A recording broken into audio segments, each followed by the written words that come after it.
कहा जाता है कि देश में सियासत में उबाल आता है तो बिहार उसकी जननी बनती है। बिहार राजनीति के सियासत का गढ़ है और ऐसे में एक सवाल तो जरूर उठता है कि बिहार का अगला मुख्यमंत्री कौन बनेगा मुख्यमंत्री। और इस मुख्यमंत्री की पेच में बहुत सारे दाव पेच हैं। फिलहाल रविकांत हमारे साथ हैं और ये लगातार राजनीतिक कवरेज भी कर रहे हैं। बीजेपी लगातार आप देखते हैं, जेडीयू देखते हैं, आरजेडी देखते हैं। अगला मुख्यमंत्री कौन जी?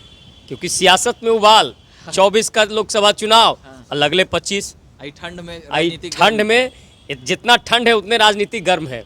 कौन बनेगा मुख्यमंत्री? अभी जैसे है बिहार में मुख्यमंत्री कौन बनेंगे, तो एक बात तो तय लगता है दूर दूर तक कि जब तक नीतीश हैं आप उनकी आलोचना कर सकते हैं, आप उन पर कटाक्ष कर सकते हैं, आप उनकी काम का तारीफ़ कर सकते हैं, बुराई कर सकते हैं, उनके उम्र का हवाला दे सकते हैं, मगर जब तक उनकी इच्छा जाहिर होते रहेगी तब तक ये दोनों पार्टियां, मेरा कहने का मतलब वह दोनों पार्टियों का मतलब भाजपा और आरजेडी, वह तब तक बनाते रहेगी।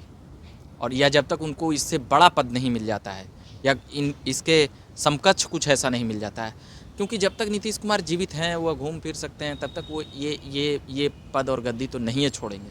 इसलिए अगला मुख्यमंत्री नीतीश जी के मौजूद रहते हुए संभव नहीं है। और उन्होंने बार बार इस चीज़ को दिखलाया है और बतलाया है। मैं बतला देता हूँ एग्जाम्पल के तौर पर, कौन ऐसी पार्टी है कि जिसको जो 8-8 बार शपथ लेकर भी मुख्यमंत्री रहे?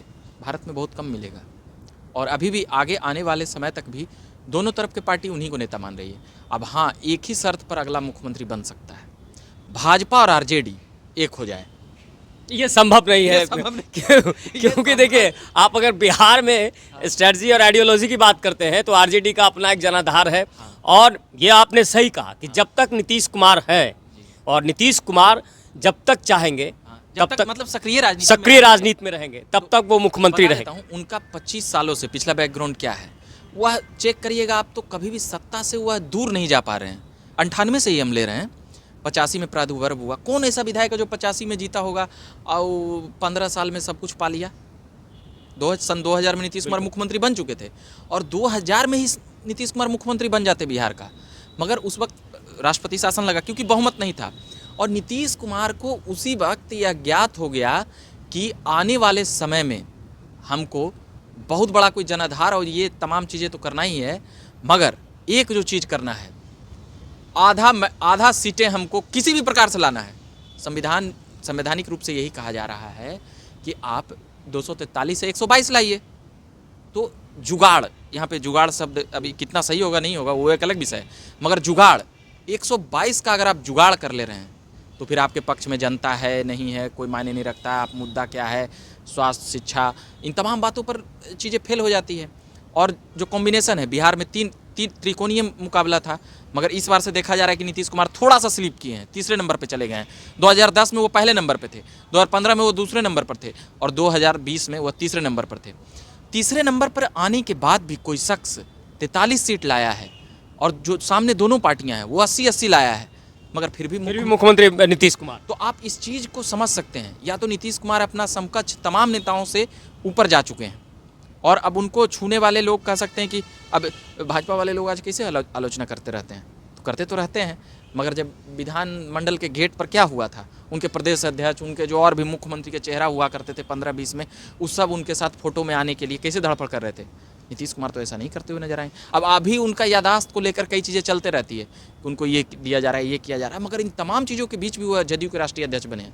मतलब कि जदयू का कैडर उनके प्रति आज भी समर्पित है। बिल्कुल, हमें लगता है कि जो कमान संभाले हैं वो, क्योंकि जेडीयू का मतलब नीतीश कुमार, और नीतीश कुमार को भविष्य में क्या करना है ये भी वो तय कर रखे होंगे कि इस पार्टी की कमान किसे देनी है। क्योंकि देखिए, उन्होंने कई लोगों पर विश्वास किया। जीतन राम मांझी, अगर नीतीश कुमार नहीं चाहते तो वो मुख्यमंत्री नहीं बनते। ये देन नीतीश कुमार की है। चाहे वो आरसीपी सिंह हो, आईएएस अफसर थे, उन्हें सियासत में लाए, लेकिन फिर वही जो कहते हैं कि सियासत की चाल। अब आ जाइए ललन सिंह पे। अब मुख्यमंत्री का अगर सवाल होता है तो जाहिर तौर पर मुख्यमंत्री नीतीश कुमार ने जिस तरह से नालंदा के कल्याण विकास से सियासत की शुरुआत की और काफ़ी उस समय वो कह सकते हैं कि हम तो उस समय उतना नहीं बता सकते, लेकिन लोग कहते हैं कि उन्होंने लोग बहुत कहते हैं संघर्ष किया। बख्तियारपुर से साइकिल, हाँ, बख्तियारपुर से साइकिल से चलते थे, कभी पे ट्रेन चढ़ाते थे, पैसे नहीं और होते तो उनके पास, कभी कभी वो मतलब सियासत में, और ये कॉलेज टाइम से ही जी जी उन मतलब एक इंजीनियर रहते हुए उन्होंने सियासत को संभाला, और सियासत की बागडोर संभालने के बाद विकास की बातें कही। और पिछले जब से वो मतलब 2005 के बाद 10 सालों तक उन्होंने बिहार की बागडोर बेहतर तरीके से संभाली। और सही बात आपने कही कि नीतीश कुमार जब तक है, जब तक वो नहीं चाहेंगे, ऑप्शन नहीं है, और ऑप्शन बनाएंगे भी तो नीतीश कुमार। वही उसी पे हम आना चाह रहे थे। अब जैसे देखिए तेजस्वी का पीठ ठोक रहे हैं, पूरा ठोक रहे हैं, अरे हमार बात तो यह न है, हमार बात तो यह न है, ये है, ऐसे कर रहे हैं।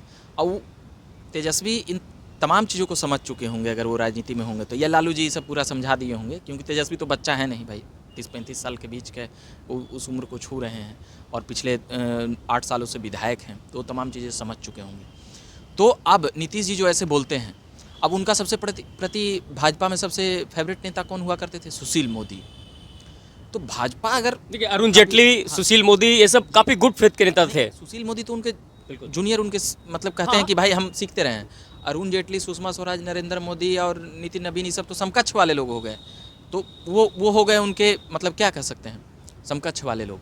तो यहाँ पर मुख्यमंत्री जो अगला बनेंगे वह नीतीश कुमार के आशीर्वाद से ही बन सकते हैं, क्योंकि दोनों पार्टियों में उनकी पकड़ है और दोनों पार्टियों में उनकी चलती है। अब ऐसा नहीं हो सकता है कि विद्रोह करके, अब हाँ एक ही कीमत पे हो सकता है, 25 का विधानसभा हो, अब भाजपा का बहुमत आ जाए, हाँ, तब तो अलग बात है, भाजपा का बहुमत। मगर आपको बता देते हैं, देखिए, मैं ये एक बात मानिए, अति पिछड़ा पर अभी भी नीतीश कुमार की पकड़ है, ये मानना पड़ेगा। अति पिछड़ा जो वोट बैंक है, जिस पर बीजेपी की नजर है, और सवाल सिर्फ नीतीश कुमार सियासत के समीकरण को समझते हैं, किस तरह से सियासत में कैसे वोट बैंक कहाँ कैसे चलना है, ठीक है। तो ये अब अगला मुख्यमंत्री कौन हो, बस इस पे बहुत कम शब्दों में आपसे हम जानना चाहेंगे कि अगला होगा क्या।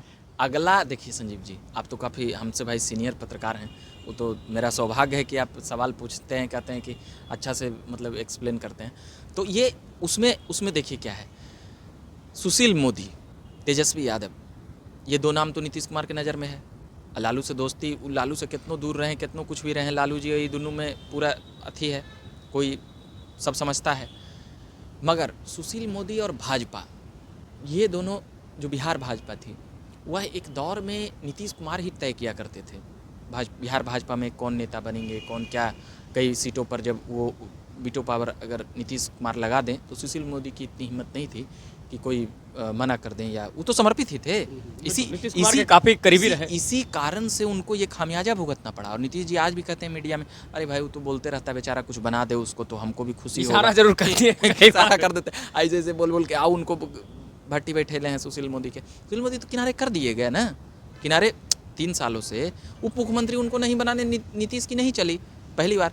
ये भाजपा बदल चुकी भाजपा है, मगर फिर भी अमित शाह और मोदी को बिहार में वर्चस्व जमाने से पहले उनको नीतीश का जो एक तीर है कह सकते हैं, उसको भेद नहीं पा रहे हैं। 15 में प्रयास किए, कौन प्रधानमंत्री विधानसभा इतना मामूली किए थे नरेंद्र मोदी, मगर क्या हुआ, टाइम फिस। भैया आप लाख पूरे राज्य में, पूरे देश भर में आप राज कर लीजिए, बिहार में जब लालू और नीतीश जब एक हो जाते हैं तो वो एक अलग जातीय समीकरण बांधते हैं।